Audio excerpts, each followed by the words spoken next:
প্রথম হয়েছে মোহাম্মদ মামুনুল হক নিষ্কাপতি।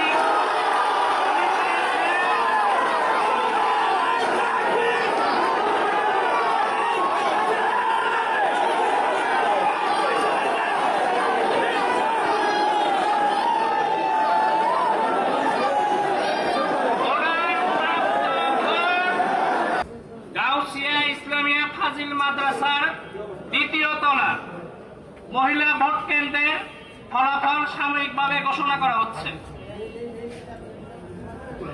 দ্বিতীয় তলার টোটাল ভোট ছিল ৩,৪৭৮।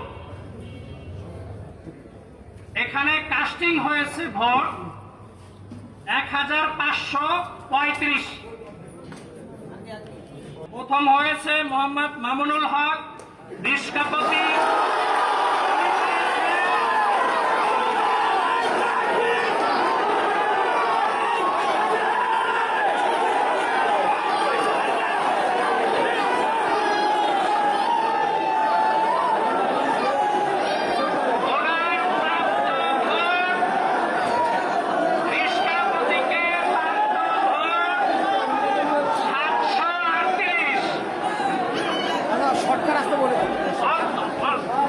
দ্বিতীয় হয়েছে ধানের শীষ, ভোট পেয়েছে ৭০৩।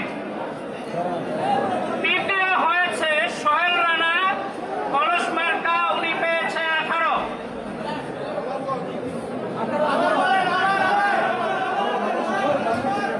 তিনজনেরটা শুধু বলে যান, তিনজনেরটা বলে। এখন তৃতীয় থেকে বলবো। তৃতীয় গাউসিয়া ইসলামিয়া ফাজিল মাদ্রাসায় মহিলা ভোট কেন্দ্রের দ্বিতীয় তলা থেকে তৃতীয় স্থান অধিক করেছেন সোহেল রানা কলসি মার্কা, ওনার প্রাপ্ত ভোট 18। দ্বিতীয় হয়েছেন অবিহার